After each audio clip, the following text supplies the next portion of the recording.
শ্রীকৃষ্ণ বলেন, যে কাউকে নিন্দা করে না সে আমার প্রিয়। গীতা 12:15।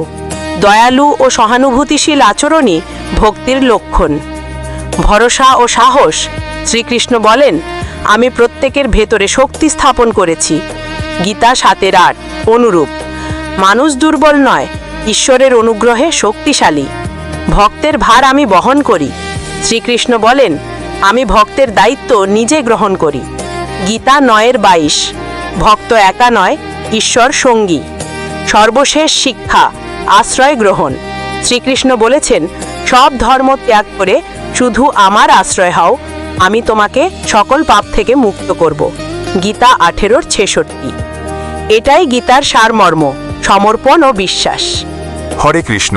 যদি শ্রীকৃষ্ণের বাণী আপনার হৃদয় ছুঁয়ে যায়, যদি গীতার সত্য কথা শুনে মন শান্তি পায়, তাহলে একটি লাইক দিন আর চ্যানেলটি সাবস্ক্রাইব করুন, কারণ শুভ কাজে সামান্য সহযোগিতাও ঈশ্বর সঞ্চয় করে রাখেন শ্রীমদ্ ভগবদ্ গীতা। আপনার একটি সাবস্ক্রাইব আমাদের আরও ধর্মীয় বাণী, শান্তিময় কথা এবং শ্রীকৃষ্ণের অনুপ্রেরণা পৌঁছে দিতে সাহায্য করবে। হরে কৃষ্ণ।